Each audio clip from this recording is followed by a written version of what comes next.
Bismillahirrahmanirrahim.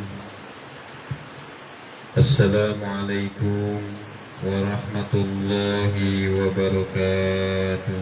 Waalaikumsalam warahmatullahi wabarakatuh. Ila mu'alifi hadzal kitab al-Fatihah. A'udzu billahi minasy syaithanir rajim. Bismillahirrahmanirrahim. Alhamdulillahi rabbil alamin. Ar-Rahmanir Rahim. Maliki yaumiddin. Iyyaka na'budu wa iyyaka nasta'in. Ihdinas siratal mustaqim. Siratal ladzina an'amta 'alaihim ghairil maghdubi 'alaihim waladdallin.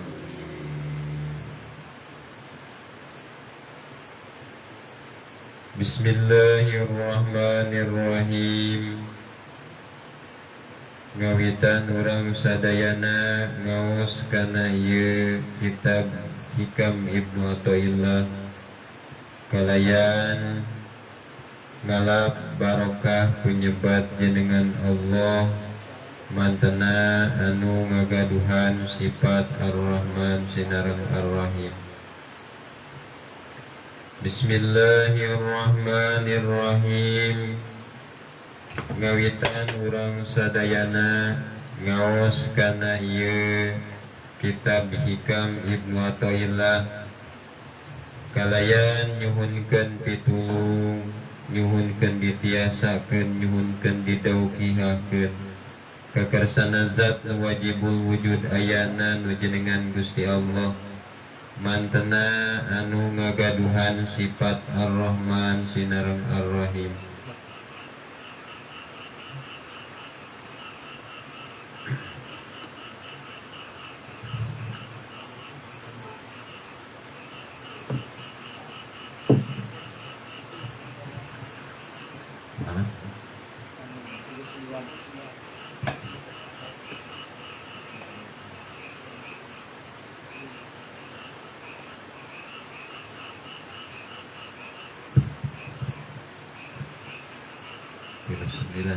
Jajaran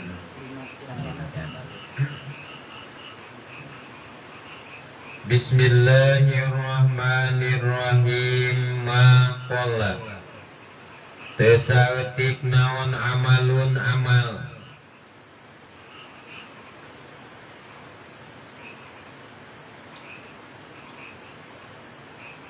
Eta berarti lamun amal tesaeutik berarti amal teh loba. Baroja anu dohir atanapi anu tembong itu amal min qalbin zahidin tina hatena anu zuhud.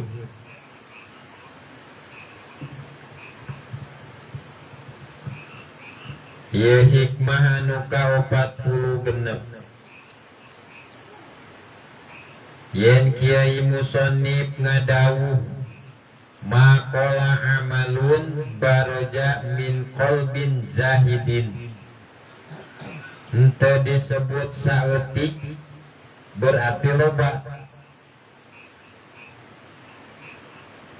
Anu dohir amalna jalma anu hatena zuhud. Aheng berarti eta teh tingkah zuhud teh dina lamun urang keur ngamal, sehingga eta zuhud teh sok sanajan amal urang saeutik tapi mun hatena zuhud keur dina ngamalna maka direken gede atanapi loba eta amalna teh. Tah ayeuna berarti urang teh kudu paham naon ieu sabenerna zuhud teh. Gitunya kudu paham berarti syaratna supaya amal aya non kapetik hasilna ka ala buahna berarti kudu syaratna aya hate urang zuhud keur dina ngamal. Nah, berarti ya kurang kudu kapaham naon ari zuhud teh. Takrifna zuhud. Zuhud ieu kabagi kana dua bagian.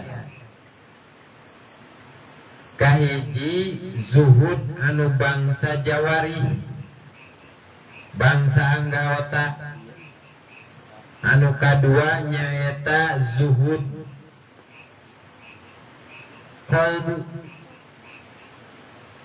atanapi kolbiah atanapi zuhud bangsa batiniah.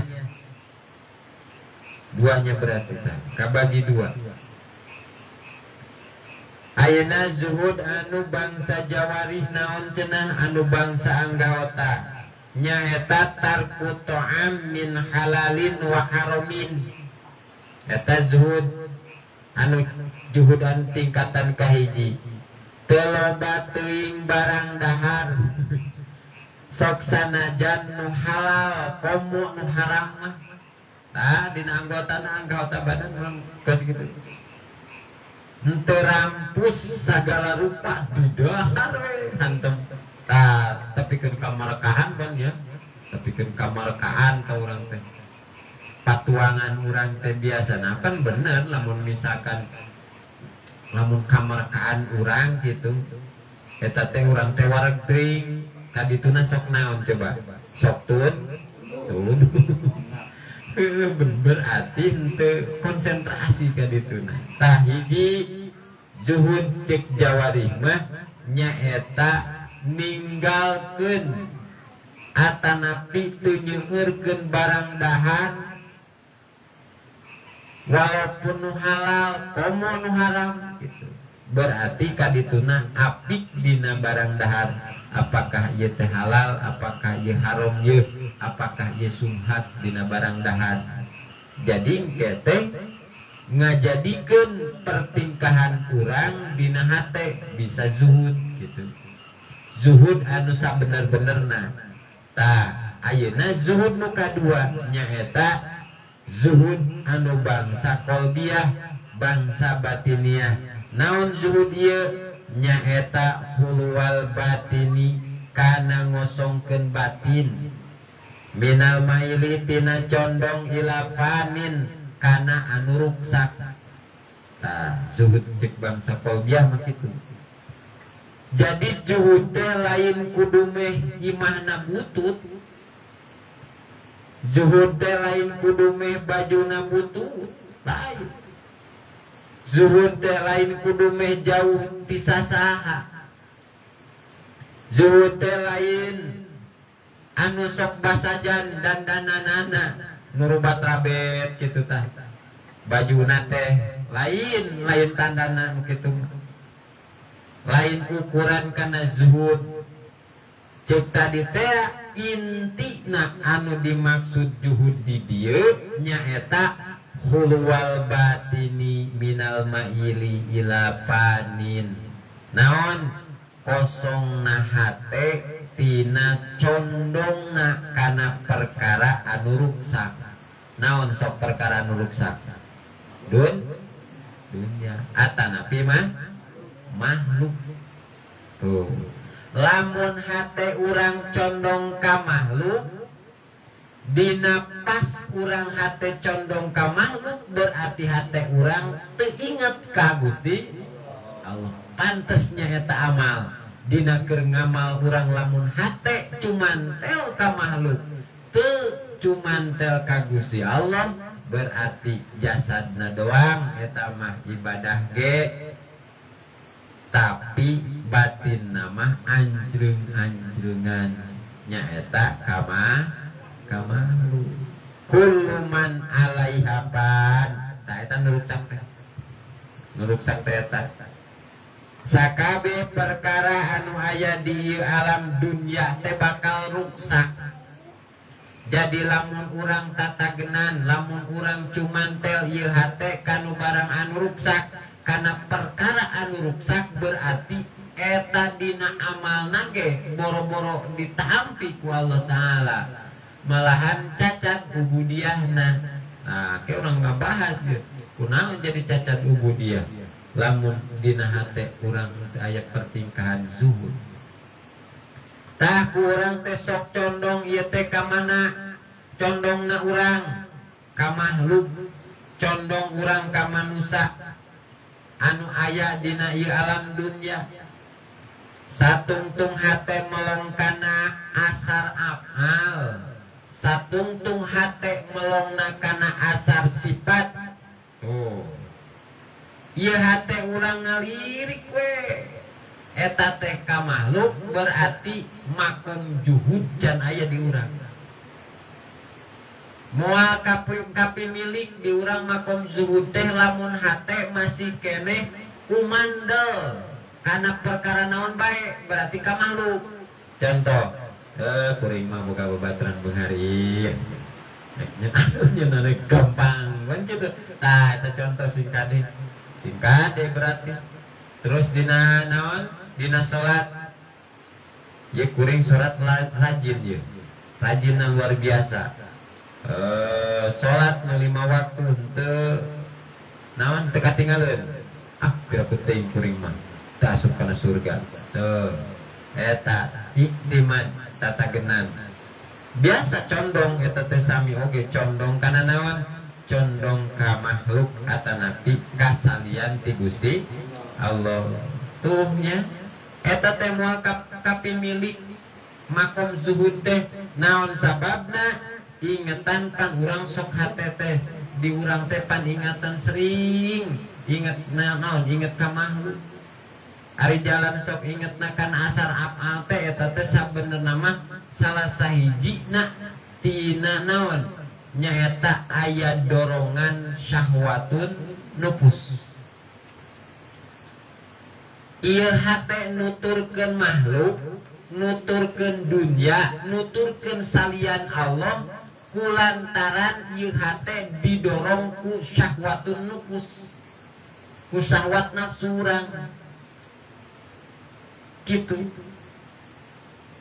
jeung eta syahwatun nufus teh syahwat anu aya dina diri urang teh nyaeta syahwat nafsu teh ya sok nitah wae kana migawe goreng atanapi sok nekadkeun wae goreng kumaha ujug ria takabur sum'ah no tasonu terus deui naon mudah-mudahan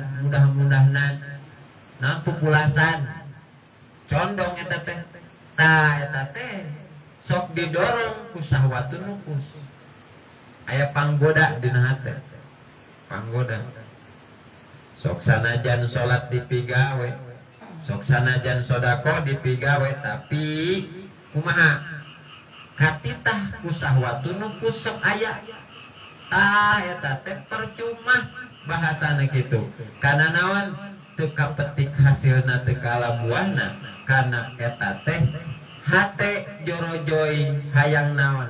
Hayang ka makhluk kulantaran urang rajin misalkan ibadah ieu hate sok hayang himmah atanapi cita-cita kasalian ti Allah. Bisa oge ria hayang dipuji. Bisa oge ngopi ridho anu supaya anu lain niat hayang ridho Allah gitu. Dan hudang tengah peting supaya anu tuh eta teh matakan ieu hate condong kana perkara anu ruksak tandana eta jalma teu zuhud. Oh condong teh hate sok sanajan salat dipigawe, sok sanajan sedekah urang han teman-teman dipigawe, tapi katitah ku syahwatun nufus dina diri urang sok aya jorojoy supaya menang imbas dina salat teh, sok aya jorojoy dina hate sok hayang imbas dina naon dina sedekah teh ngaluarkeun duit 100.000 supaya 10 kali lipat jadi 1 juta. Tah eta teh dorongan syahwatun nufus eta ulasna. dorongan syahwat nafsu. Antukna kadituna sok aya jorojoy hayang dipuji ku batur gitu, mendapatkan keinginan untuk dipuji oleh orang lain kan gitu. Bahkan migawe sodakoh nate diniatan kumaha supaya nama saya dikenang oleh orang yang saya berikan sodakoh gitu Pak. Paniatanana tah eta salah satuna contoh amal anu teu dibarengan ku zuhud. Kembali deui saur Kiai Musonib, teu saeutik amalna teh lamun dipigawena ku jalma anu hatena zuhud. Pagawean ibadah sok sanajan saeutik lamun migawena hatena zuhud, nah eta teh jadi loba we direkenna teh. Teu saeutik ay ghairi muta'alliqin, tah eta zuhud tegasna anu henteu cumantel bidunya kalawan dunya, bal huwa balik dari itu si amal teh wa in kana sanajan kabuktian itu amal eta kolilan saeutik pil hisi dina dohirna, eta kasirun loba pil makna dina maknana atanapi dina hakikatna. Asli nama jadi loba sok sanajan amal saeutik tapi ieu hate dibarengan aya sifatna dina makom zuhud, eta teh dihitungna jadi loba we. Jadi sok sanajan saeutik eta amal teh tapi ari pada hakikat nama geuning seueur. Naon? Karena aya zuhud dina hate.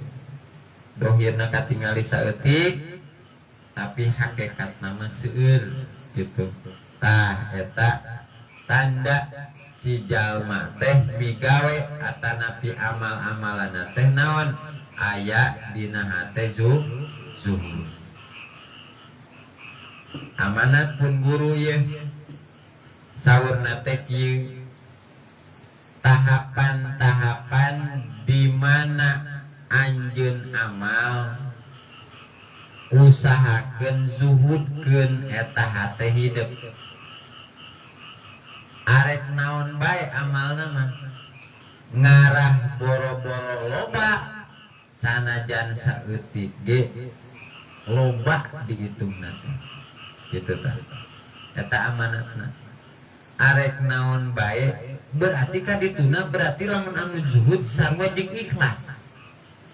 Pokona mah urang ngajalankeun weh, misalkan naon di luar salat aktivitas kasab atanapi nuntut ilmu jalankeun we, tapi ieu dina hate ulah tatagenan lamun urang misalkan naon ke dagang atanapi muka bengkel atanapi ka pasar, tah ieu hate ulah tatagenan bahwa dina kasab teh naon bakal ngahasilkeun untung, bakal ngahasilkeun duit.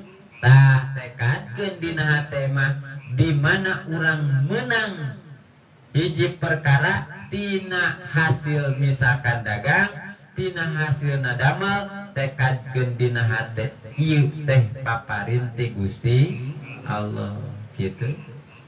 Jadi ikhtiar sempurnakeun hate, niatkeun niat ibadah, karena memang diparentahkeun nage urang mah ibadah. Pan jelas dina Al-Qur'an oge disebutkeun wa ma khalaqtul jinna wal insa illa liya'budun. Teu samata-mata kami nyieun jin jeung manusia saur Allah kajabi wungkul pikeun ibadah ka kami. Anapun rizki eta mah tos ditanggal waler ku Gusti eta kitu. Berarti kudu digaris bawahi ieu urang ditugaskeun ka alam dunya teh pikeun ibadah. Berarti setiap kegiatan urang, setiap aktivitas urang kudu mengandung ibadah berarti nya. soalnya ditugaskeunana dina Al-Quran teh ibadah. Berarti urang diukna kudu jadi ibadah, lempangna urang kudu jadi ibadah, berangkat kana kasabna oge urang kudu jadi ibadah.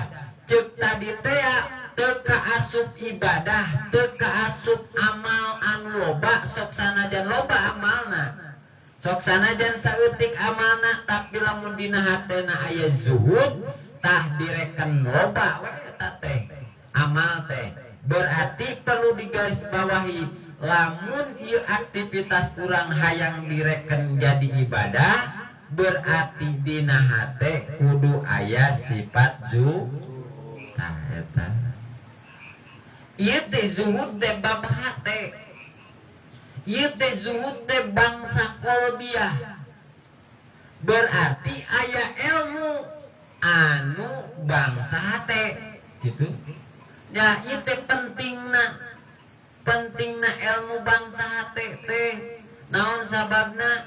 Ngalaksanakeun urang salat misalkan beres rukun salat geus paham, syarat sah salat geus paham lah gitu. Ieu tapi hate urang teu diilmuan bab ilmu kana hate, bab ilmu bangsa qalbiyah dina salatna ge moal kabogaan sifat ju. Naon sababna? Sabab teu paham ria teh eta bisa mempengaruhi ruksakna dina amal. Gitu.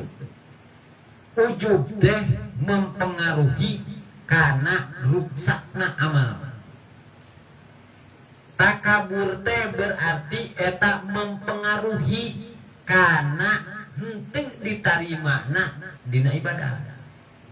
Matakan kudu aya ieu teh ilmu anu bangsa qalbiyah. Naon ilmu anu bangsa qalbiyah? Nyaeta tasawuf tauhid. Matakan penting.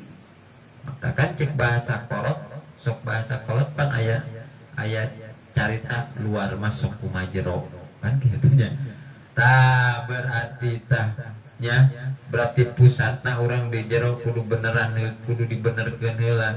Karena memang ari bab jero mah bangsa qalbiyah mah bangsa hate mah dipake terus.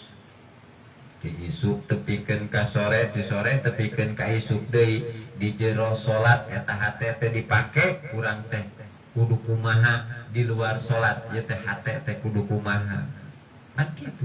Matakan lamun teu belajar bangsa ilmu bangsa qalbiyah atanapi ilmu makrifat nyaho ka Gusti Allah hese ditaikeunana hese amal-amalan teh amal gaplah.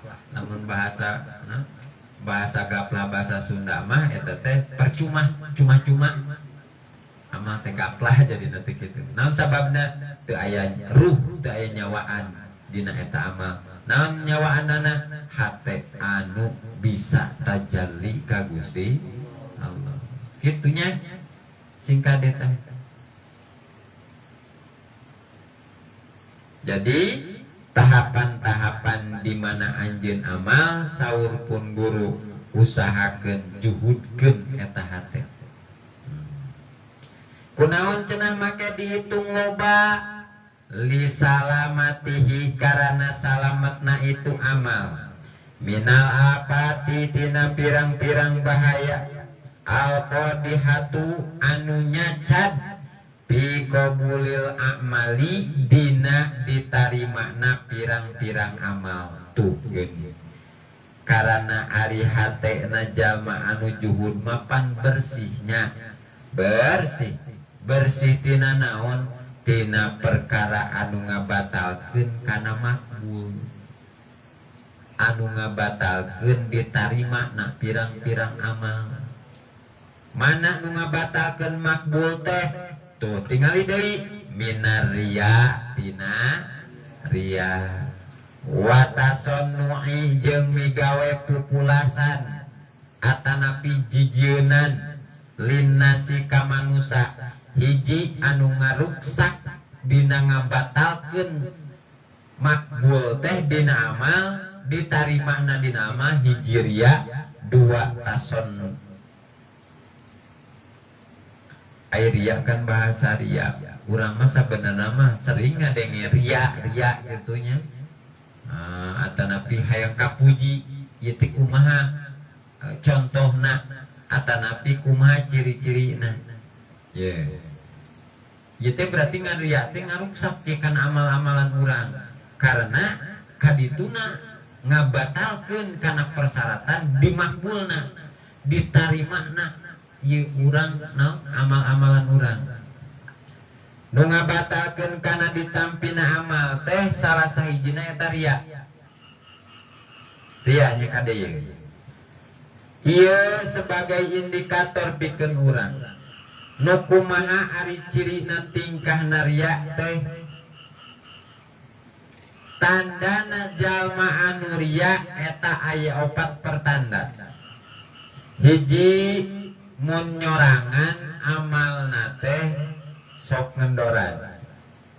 Hiji kan lamun rame mah bismillahirrahmanirrahim. Lantaran sorangan keur bismillahirrahmanirrahim. Hayu kita. Nah eta berarti tandana jalma anu sok ria. Atawa lamun keur nyorangan lain kana ibadah hukum anu ngendoran. Males we gitu. Arek migawe kaalusan teh da keur nyorangan. Antukna migawe di luar kaalusan. Mas ya? Karena naon? Karena rumasa teu ngarasa disaksi ku Allah. Hiji mun nyorangan amalna teh sok ngendoran. Anu kadua sok gesit mun hareupeun riungan. Gesit hareupeun riungan jiga anu rajin gitu. Anu katilu beuki getol mun dipuji. Ih si eta hebat amat, rajin amat beuki getol. Misalkan ka masjid anu ngomong ih si eta mah meni rajin. Naon? Ajan ge can mulai can kadenge ajan marina setengah jam mungkin aya di masjid rajin itu kadenge entah kumaha makin rajin sajam sancan ari kacan geus aya eta kitu tah eta tandana. Anu kaopat beuki ngedul mun dicaci tah lamun dipoyok lamun dihina ngeureunan tah migawe kahalusana teh aing mah henteu aya gunana migawe alus niatna arek alus dipandang batu mah jore kidunya sok hebat kidunya dipandang batu mah jore cenah geus aing capek-capek tah eta tandana berarti jalma anu ria. Lamun keur suwung ti batur anggang ti jalma amal ibadahna teh sok sahayuna gitu. Beda deui mun keur parang loba jalma daek tanginas udangna ge memeh subuh geus cenah di masjid. Wanci ngaji jadi gesit rajin ngajina teh. Da kulantaran dipuji. Tambah getol mun kasohor. Beuki segut mun disebut lamun alhamdulillah parantos eta cenah naon parantos katampi sumbangan di Bapak anu pasti jadinya anu seueurna 1 juta gitu. Tah isukna teh mana 2 juta deui. Naon jumbang tah tanda-tanda eta. Gesit lamun dipuji. Tambih rajin lamun disanjung. Tambah bedas lamun tenar. Mun ka masyhur beuki husuk. Sok moyodok ieu mun dipoyok. Gitu tah. Hoream pedah dicawat. Muringis sieun panyaci. Meledre sieun diledek. Loba korot ku diupat. Kulantan diomongkeun jore we kitunya. Terus misalkan urang teh ngalaksanakeun kehalusan tapi dipandang batur jadi jore. Dipandang batur teh curigaan ngecakeun ieu perkara misalkan. Nah eta tandana berarti teu ikhlas dina amalna. Berarti eta wujud eta dina hatena kitu. Wa tulabil a'radid dunyawiyati jeung nyuprih bangsa dunya wa adami huduril qalbi jeung teu hadir hate ma'al maula sarta Allah. Tah eta sadayana anu ngabatalkeun makbul atanapi nu ngabatalkeun ditarima amal teh ria, tasonu teh migawe pupulasan, sum'ah, mudahana, teras deui ujub, takabur, hubbu dunya, teu hadir hate di hadrat Allah. Eta tah anu ngabatalkeun kana ditarimana eta dina amal. Bihali palihi dina tingkah migawena itu amal. Likilatil wasawisi karena saeutikna panggoda. Asyaitoniyati nu bangsa setan. Annasyiati min hubbid dunya. Anu timbul tina hubbu dunya tu geuning aya panggoda setan geuningnya dina hate teh. Aya panggoda setan dina hate urang matakan juri keseueut dina hate urang. Matakan kudu disingrai-singraikeun teh. Matakan kudu dimujahadahan teh kitu. Lir ibarat ieu umpama dina pikih nama meureunnan. Lamun dina pikih aya syarat anu ngabatalkeun kana salat. Contoh naon? Gerakan tilu gerakan dina sarukun sok sanajan poho ta eta mumatak ngabatalkeun kana sahna dina salat. Ieu oge an syaratna atanapi perkara anu ngabatalkeun ditarimana amal gitu. Perkara anu matak ngabatalkeun dina amal teu dimakbul da kitu, teu ditarima, berarti ieu teh ria. Tuh geuning. Teu juhud teh tadi. Tah, ieu anu ngabatalkeun dina bidang ubudiyah. Ari tadi mah secara fikih mah di bidang naon? Di bidang ibadah. 3 kali gerakan dina sarukun berubah eta ngajadikeun batalna dina salat tah dina prak-prakana ibadah. Terus upami dina perkara qalbiyah mah perkara anu ngabatalkeun dina dimakbulna ditampina amal-amalan nyaeta ria. Tunya geuningan. Berarti hate henteu zuhud. Berarti henteu ditampi ku Allah Ta'ala. Berarti ieu termasuk kana persyaratan makbul dina amal. Berarti anu ngabatalkeun dina qabul mah pan berarti kadituna cacat ubudiyah. Ngaran-ngaran cacat ubudiyah berarti tentang naon? Tentang keimanan urang. Tuh. Mana anu cacat ubudiyah? Anu tadi teh anu cacat ubudiyah ria, tasonu, sum'ah, ujub, takabur, hubbu dunya, teu hadir hate di hadrat Allah. Tah eta anu matak cacat ubudiyah. Atawa kumaha? Atawa sifat-sifat atanapi tingkah hate anu goreng gitu. Pan benernya berarti ujub, ria, takabur seperti anu tadi ditataan eta teh sifat-sifat nu garoreng. Nya, eta teh sifat nu garoreng. Bahasana berarti sifat naon? Sifat madmumah. Ya, sifat madmumah. Tah sifat-sifat anu garoreng eta teh sifat-sifat madmumah teh berarti naon? Berarti anu ngabatalkeun kana ditampina amal urang. Berarti matak cacat ubudiyah lamun urang aya sifat-sifat nu garoreng madmumah. tak ieu teh ilmu teh anu dijelaskeunana ku bangsa ilmu anu ngagarap ubudiyah gitu. Moal kajadian digarap ku bangsa anu ibadah. Pan aya ibadah, aya ubudiyah, aya abudah, aya atanapi ubudah. Katanya. Matak dina salat teh sing kade kudu naon? Kudu ngurus hate. Kudu ngurus hate. Lain wungkul payah ngalaksanakeun wungkul dina salat teh. Luruskeun niat, sampurnakeun ikhtiar dina salat. Berarti eta teh ibadah teh kudu nepi supaya dimakbul, supaya ditampi ku Allah.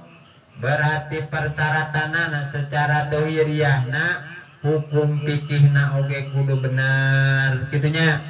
Dina perkara naon? Dina perkara bag-bagan ibadahna.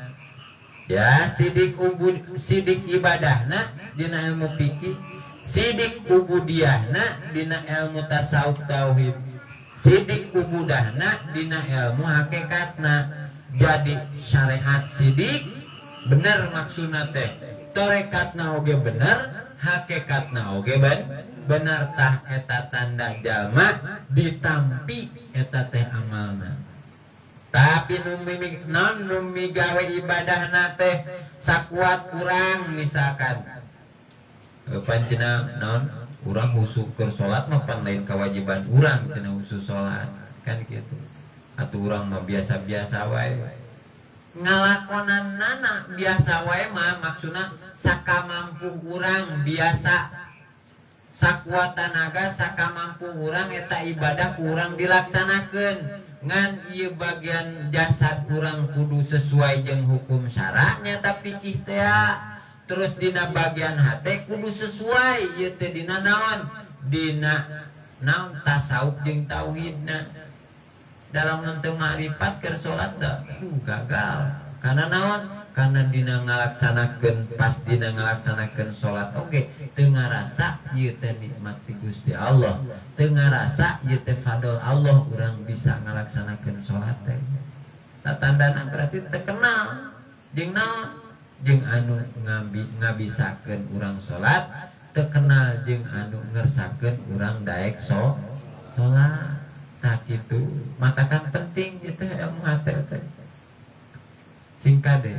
Kaditu nama misalkan urang ieu berjuang sakamampu urang arek dina fikihna, sakamampu urang arek dina hatena ieu urang sakamampu urang. Kadituna ya muga-muga Allah ngahampura dina kasalahan ibadah. Karena naon? Karena ibadah mah eta diparentah. Sok coba setiap hari ieu urang salat cacak-cacak ngalaksanakeun salat, ieu urang salat teh teu ditarima ku Allah lamun salatna henteu bener. Berarti eta urang teh dosa keur salat teu bener teh. Naon sababna? Sabab eta salat hukum syara, sabab eta salat teh diparentah ku Gusti Allah. Akimi salat dirikeun ku anjeun salat. Lamun dina salatna henteu bener, berarti eta urang dina salatna cacat. Baik pun dina hukum fikihna atanapi dina hukum tasawuf tauhidna. Singkat tehnya. Matakan dina sabada salat teh geuning bray besok diayakeun naon? Istighfar. Astagfirullahaladzim. Tah eta teh ngaistighfaran salat urang bisi aya kasalahan dina keur salat. Kitu. Pan ari anu alus mah jalma anu rumasa dosa sing emut. Eta dosa teh rumasa ieu teh salat teh lobana mahjub. Rumasa dina salat teh lobana naon? Lolobana mapoho ka Allah. Ingat ka makhluk dina salat teh. sok di aku mau eta urang kos kitu. Di aku jeung rumasa naon rumasa dosa dina salat matakan Gusti boro-boro ngalaksanakeun maksiat salat oge urang mah tobataneun tobataneun salatna oge naon sababna dina salat urang teh loba maju tah eta teh rumasa dosa urang teh dina salat eta teh tanda anu ngaku kasalahan dina salat ngaku aya dosa dina salat tah eta berarti tandana ngaku sifat kaabdian tah eta ubudiyah teh penting ubudiyah teh di luar dina jasad urang perkara ibadah di jero ieu urang ubudiyah kumaha nya si urang teh sifat kaabdian itu saur Allah ka surga mah lain ku sabab amal lain saur Allah mah tapi ku padol kaula saur Allah nya lamun ye dihitungkeun urang amal ti isuk tepikeun ka isuk deui terus lagi urang rajin salat rajin misalkan salat tahajud salat padut teu katinggalin apakah mungkin urang bisa nebus kana asup kana surga moal da asup kana surga mah eta fadol ti Gusti Allah eta tandana welas asihna Allah ka urang dilebetkeun kana surga lain ladang naon-naon lain tah eta kitu ku jalan naon ku jalan Allah teh ngahampura kana dosa-dosa atanapi kasalahan tapi kasalahanan di aku dosana teh di aku pan aya alus nu ngaku dosa apakah sanajan urang misalkan yeuh urang boga dosa tapi urang teu ngaku dosa bagusan mana ye jalma anu boga dosa tapi ngaku boga dosa atawa jalma anu boga dosa teu ngaku boga dosa alusan mana tuh pan anu ngaku pan di kantor polisi geuningan eta maling teu ngaku mah kamu maling tidak jebet deui kan di tengah ayo nyopet kamu nyopet ya enggak jebet deui di tengah coba lamun ngaku mohon beres langsung BAP saperti kitu lamun urang teh ngarasakeun salat seueur mahjubna komo misalkan dina ukuran syariatna urang loba kasalahanana terus dina ukuran ubudiyah nage urang rumasa ieu teh seueur goplahna seueur mahjubna tibatan elingna ka Allah matakan sabada salat urang mengakui istighfar ka Gusti Allah astagfirullahalazim nun Gusti dina hate teh hapunten ieu salat abdi rumaos seueur kalepatanana daripada leresna eta kahiji tah astagfirullahalazim terus astagfirullahalazim nu kadua astagfirullahalazim nun Gusti hapunten ieu hate abdi manah abdi sok anjleung-anjleungan ka makhluk daripada cumantel ka salira Gusti sok dina keur salat loba namanya anjleung-anjleungan daripada naon daripada hate taruhlah naon zikir ma'al hudur ngahadirkeun anu dibaca ku urang misalkan bismillahirrahmanirrahim dina hate teh ngajawab heula ya Allah bisa kadinya atuh atanapi bismillahirrahmanirrahim naon maknana eta teh supaya ieu hate teu anjleung-anjleungan ka makhluk tuh berarti penting ye sok sanajan salat mahjub oge tapi aya pangampura Allah mah karena urang rumasa dosa atanapi ngaku dosa tah eta teh makbul dipayuneun atanapi di hadrat Gusti Allah tah berarti penting jalma salah naon jalma anu salah ngaku teh penting eta teh tanda jalma bener mun tiba kana salah terus ngaku eta tanda jalma bener tapi mun geus ieu salah tapi henteu ngaku tah eta bener berarti eta lain jelema benernya kitu Pak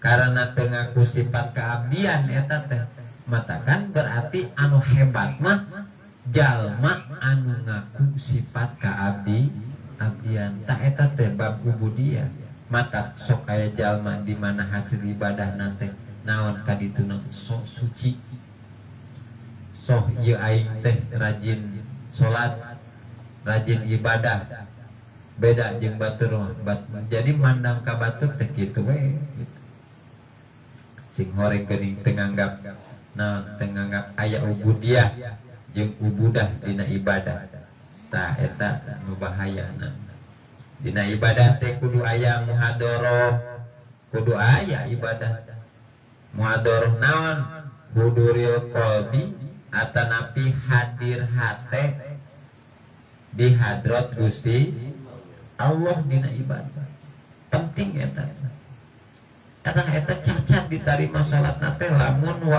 adami huduril qalbi cacat dina salat lamun wa adami huduril qalbi teu aya hadir hate dina ibadah dina salatna teh teu hadir hate di hadrat Allah eta teh cacat kajina supaya ieu keur salat teu goplah lamun geus kataklid mulai ku hukum syarah kataklid tepikeun ka ayeuna goplah we kana naon lolobana henteu seueur anu ngaji bangsa kolbiyah henteu ngarti bangsa ubudiyah karena ieu ubudiyah mah nyaeta bagian hate urang aya ubudiyah aya abudah dina ibadah karena dina ibadah mah syarat sah ari dina ubudiyah mah syarat ditampi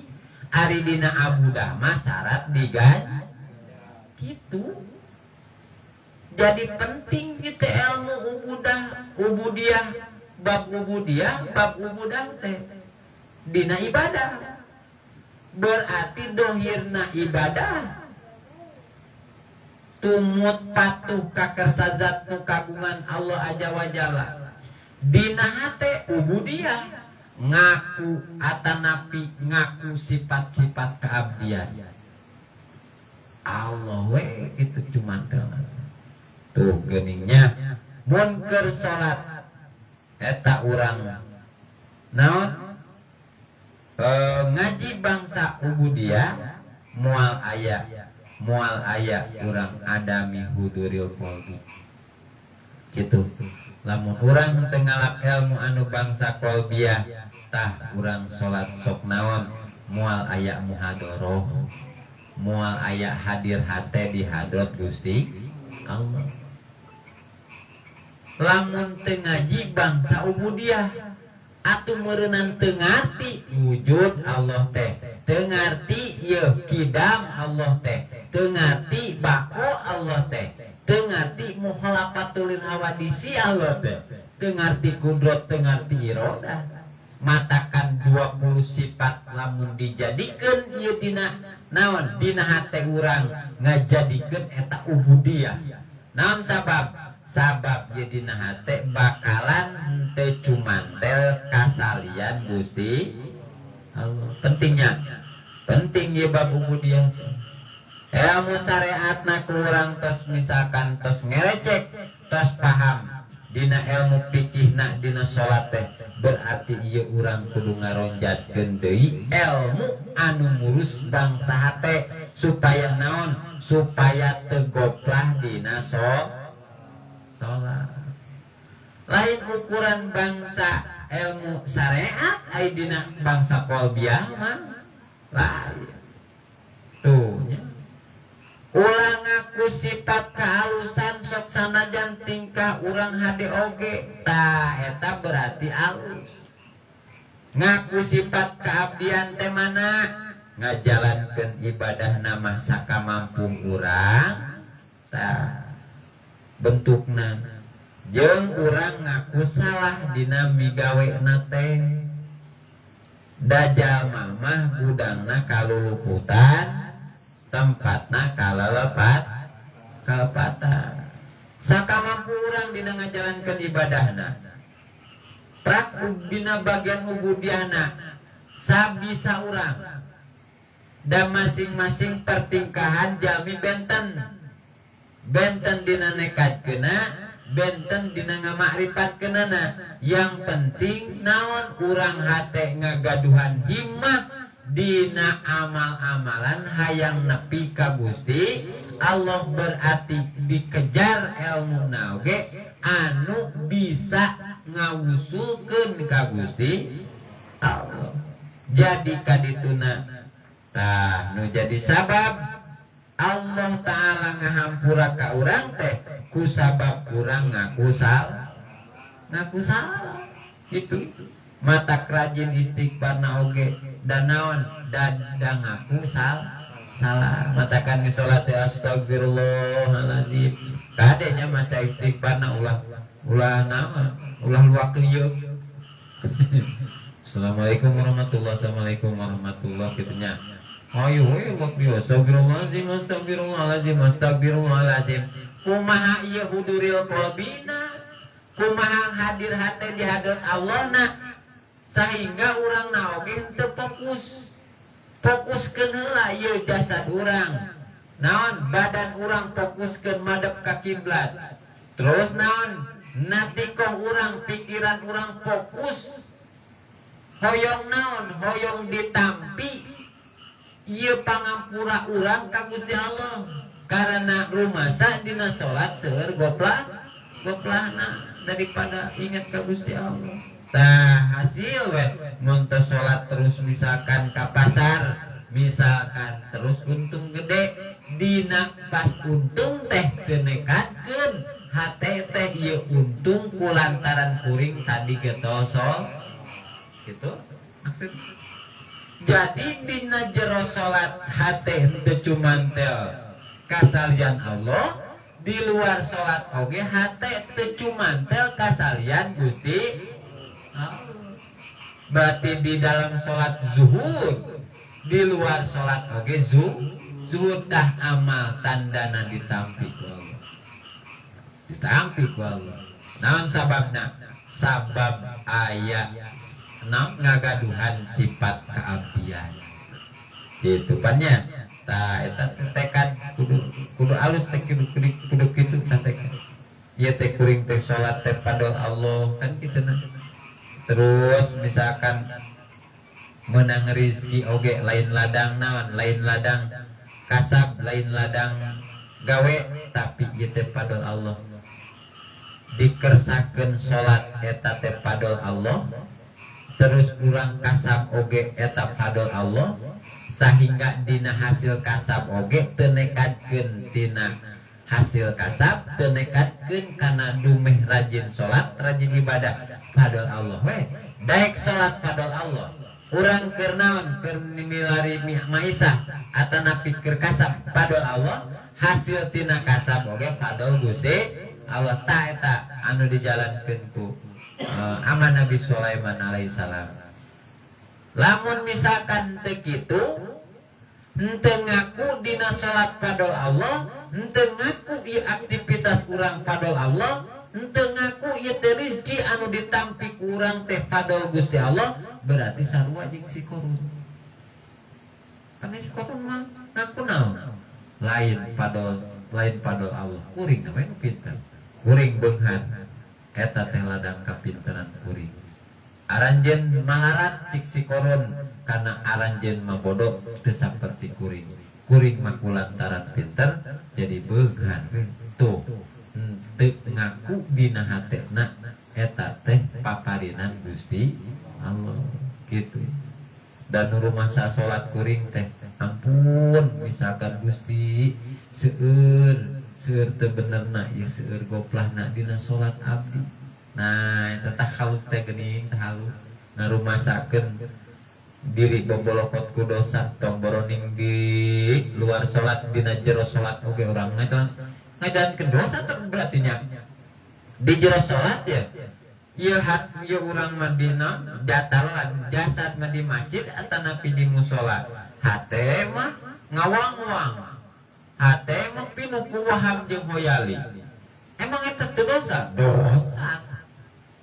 naon sababna sabab urang keur kaayaan komo eta mah ibadah ritual jadi mun aya kaalusan anu datang ka urang teh timbulna lain ti salian Gusti Allah tah nu kitu ngaku sifat keabdian teh nah tandana jadi penting terang naon ngaji ilmu bag-bagan dina ubudiyah teh penting ngaji ilmu dina bag-bagan ubudah teh karena ternyata dina ibadah aya ubudiyah aya ubudah kitunya supaya naon supaya urang sapaposna ngaku sifat kaabdian wala kasura jeung teloban naon amalun amal baroja anu dohir itu amal min qalbin rogibin tadi mah juhud ye qalbin rogibin naon tina hatena anu cinta atanapi resep kana dunya di dunya ayeuna anu tadi mah kulantaran boga juhud dina hate jadi sok sanajan amal nage katingali secara dohirna masa leutik tapi direken loba we ta amal teh tah ieu mah sabalikna sok sanajan amal urang loba tapi dina hate boga naon boga sifat rogibin abidin rogibin naon resep kana dunya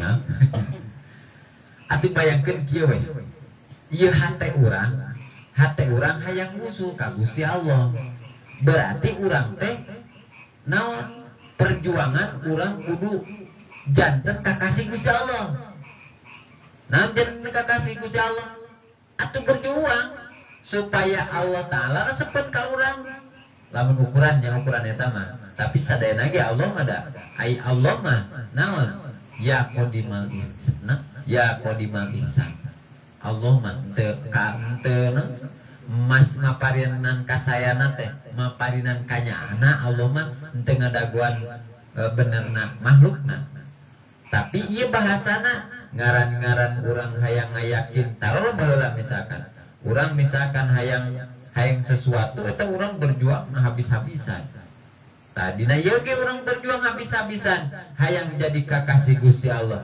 ngan saumpamana geus jadi kakasih Gusti Allah berarti ieu hate ulah cinta kasalian Gusti Allah sing inget ta dina makom kawalian oge upami tos lewat tina wasilin ibadahna ditampi berarti kan arifin tah berarti arifin tos naon tos janten kakasih Gusti Allah waliullah latan wali lah taruh gitu ngaran-ngaran kakasih berarti sing emut ieu Allah Ta'ala ngagaduhan sifat migyarun sigotna sigot mubalaghah migyarun naon maha pencemburu jadi lamun dina hate aya saeutik sakotret kayu api resep kasarian Gusti Allah lamun geus aya dina makom wali dicentang salah matakan ieu hate berarti kudu dibelajarkeun maksudna cinta teh ulah kana makhluk tapi cinta teh ka Gusti Allah karena sadayana perkara sadayana makhluk eta ti Gusti Allah gitu ieu teh naon termasukna mungkul keyakinan berarti kudu takeun yakin urang ka Gusti Allah yen Allah teh naon anu kawasa yen Allah teh anu kersa yen Allah teh anu mampu anu kawasa salian ti Allah teu kawasa tuh wala kasuro jeung teu loba naon amalun amal baroja anu dohir itu amal min qalbin rogibin tina hatena anu cinta atanapi resep kana dunya sanajan loba amal henteu loba eta teh lamun dipigaweana ku jalma anu cinta atanapi anu resep kana dunya berarti hubu dunya anu tadi mah zuhud anu ieu mah rogibin zuhud rogib berarti lawanana ieu lawanana sanajan loba amal oge tapi timbul nanti nu jalma anu hubud dunya mah atau nabi rogibin teh maka saeutik we nyatana mah eta teh amalna teh malahan mah teu dianggap amal saeutik-eutik acan lamun dina hatena aya sifat abidin rogibin nya kulantaran urang can ngaji kapal bah eta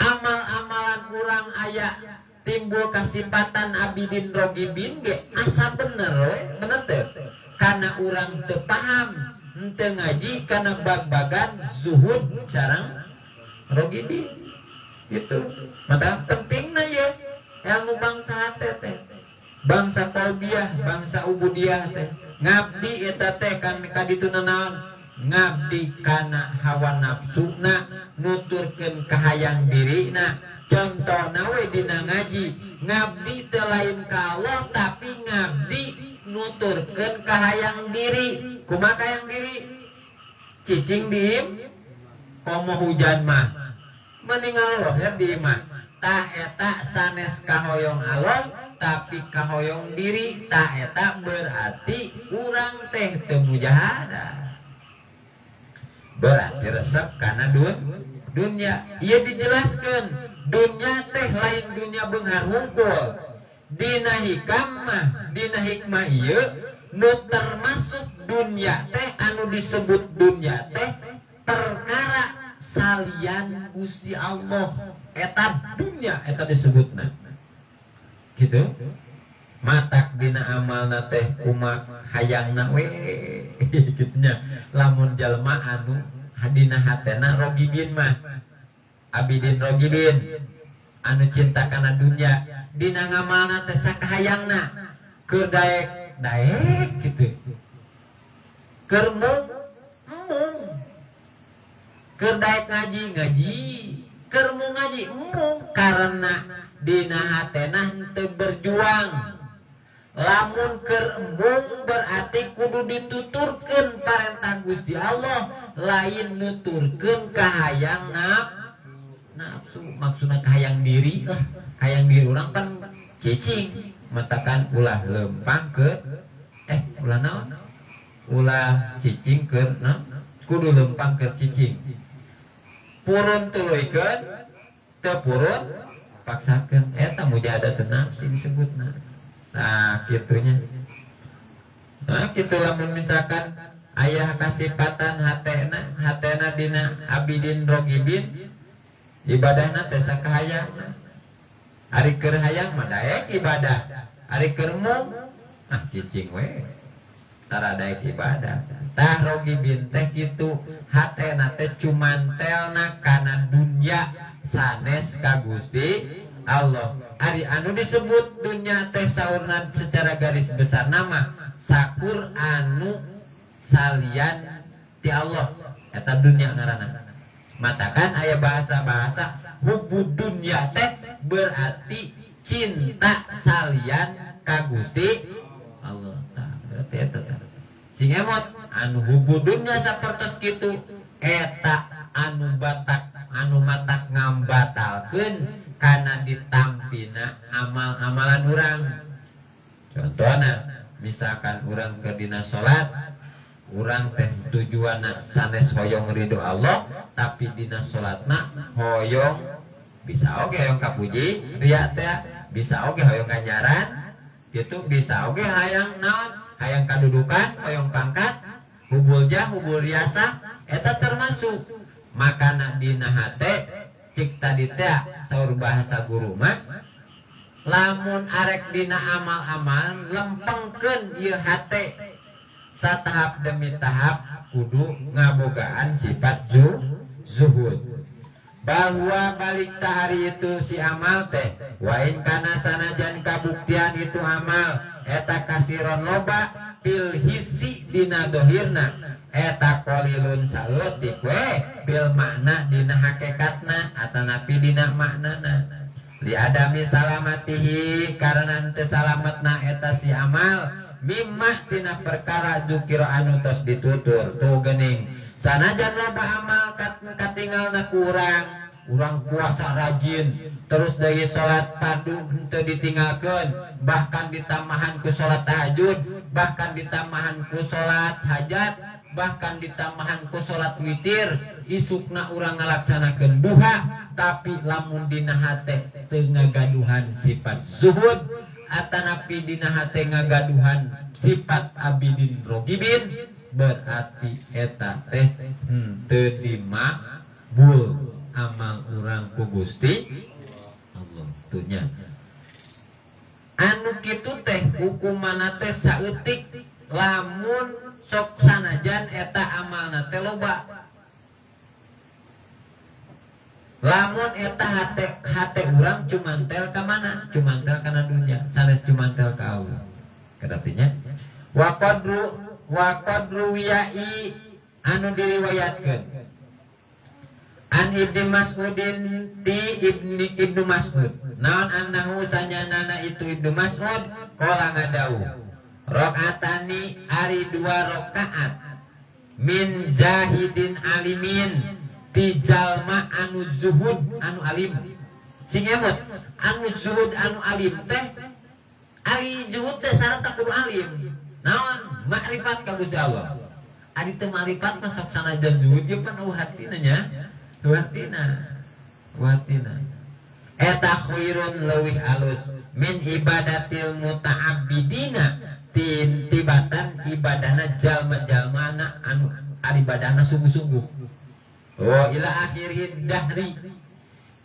akhirid dahri nepikeun ka beak zaman atanapi saumur-umur abadan sarmadan salawasna 2 rakaat anu jalma juhud eta leuwih alus tibatan jalma anu ibadahna sungguh-sungguh saalam dunya anu ibadahna teh nyaan atawa sungguh dina ibadah nepikeun ka seep umur manehna eleh eta teh ku 2 rakaatna jalma anu zuhud matakan penting ya kudu boga sifat zuhud berarti lamun sifat zuhud hilangkeun ujub ria takabur tasannu hubul yasa hubul dunya kita harus dihilangkeun nematak aya kisah iblis kisah kapungkur iblis teu sieun acan ku jelema anu salat bahkan sabalikna eta iblis sieun ka jelema anu sare gitu. Berarti eta nu sare teh jelema anu mana anu zuhud nu alim eta anu salatna teu ngagaduhan sifat zuhud atanapi ngagaduhan abidin rogibin sifatna benernya ieu kanyahoan kunaonnya eta si iblis teh teu sieun kuna salat tapi eta si iblis sieunana ku jelema anu sare makan nya sakuduna mah kudu sieun kuna salat teh ternyata geuningan ieu dibedah sing horeng eta anu salatna eta abidin rogibin ari anu sarena eta teh jalma anu zuhud alim jadi setan mah sieunana ku jalma anu zuhud sieuna sok sanajan eta jalma keur sare oge tah penting mibanda sifat juhud teh maqdirul a'mali al hasbi qulubil a'mali sanyanana anu jadi ukuran dina amal teh eta sok kumaha hatena anu ngalampahkeunana sanajan amal dengan ukur 2 rakaat lamun hatena anu ngalaksanakeun zuhud tenang tuh eta amal teh leuwih hade tibatan amalna jalma anu hatena rogibin sapa panjang umur li anna zahidina salimu minal afati allati tuqdihu fil ikhlasi a'malihim min muratin nasi lantaran sanyana jalma anu hatena zuhud mah salamet dina reregeb anu motoran kana sifat-sifat kaikhlasanana jadi amalna teh utuh teu loba huutan lamun ibarat kata beas sakarung eta huut nama sapara tilu parapat karung sesana beas berarti loba beas na loba huutna loba huutna ta abidin rogibin mah kitu ari amal abidin rogibin mah sok sanajan lobana sakarung tapi huutna tilu parapat karung anu matak anu murni nama berarti saeutik pisan eta beas nanti sakarung anu juhud eta leuwih berharga tibatan satrek anu rogib kitu nya 2 rakaat anu zuhud 2 rakaat anu zuhud eta naon bahasana sok sanajan salatna sungguh-sungguh tapi tengah gaduhan sifat juhud ta eta teh direken goreng we gitu 2 rakaat anu zuhud berarti leuwih alus tibatan jalma anu ibadah saeneng-eneng atanapi salat saeneng-eneng saumur-umur tapi boga kasifatan rogibin mata untung mun jalma boga sifat juhud untung pisan tapi sabalikna rugi mun jalma boga sifat rogib jadi kesimpulanana geuning ngurus hate teh kacida pisan penting pisan lantaran naon lantaran tingkah juhud eta teh pagawean bangsa hate berarti dina bag-bagan ubudiyah anu matak urang urus eta hate urang pikanyaah urang eta hate urang teh bersihan dina sifat-sifat tercela seperti ujub riya takabur anu tos ditutur tadi teh eta sifat-sifat tercela terus papaesan ieu hate urang kunaon ku sifat-sifat anu pinuji asalna urang garasak gurusuk ayeuna mah jadi api santai gitu bahasa asalna urang hayang dipuji urang dina hate ikhlas kana Allah gitu kan bahasa asalna urang no sok rampus barang dahar rekana halal semua anu haram tah berarti ayeuna mah ulah teman-teman teh husnul amali nataiju husnil ahwali wallahu alam mudah-mudahan urang sadayana ieu dina hikmah anu ka-40 genepnya 40 genep mudah-mudahan singa jantenkeun wasilah pikeun urang ningkatna ieu hate urang jadi bersih sehingga urang ngagaduhan sifat zuhud tapi ieu sifat juhud moal bisa kapimilik urang lamun urang teu paham dina kailmuan bab-bagan sifat bangsa hatena atanapi bangsa ubudiyahna mudah-mudahan urang ku Allah taala dikersakeun ditiasakeun di hate bersih sehingga ieu dina ibadah urang aya naon timbul sifat juhud sehingga ieu amal-amalan urang baik pun dina luar salat atanapi di jero salat mudah-mudahan ku Allah sing dikersakeun usul ka Gusti Allah sehingga lancar urusan hasil pamaksadan dipupuk ku rahmat Gusti dipupuk ku kaberkahan dipupuk ku magfirah Allah subhanahu wa ta'ala ka urang sadayana hapunten anu kasuhun kumaha salepatna eta samata-mata timbul tina kabodohan atuh saumpamina aya laresna mudah-mudahan singa janten keun ilmu nape pikeun urang sadayana ilmu anu bermanfaat dunya sinaran akhiratna akhirul kalam wabillahi taufiq wal hidayah wa ridha wal inayah summa assalamualaikum warahmatullahi wabarakatuh Salli wa sallim daiman ala وسلم دائما على مدى والآل والأصحاب من قد وجد والآل والأصحاب من قد وجد rahmat sinareng salam tetap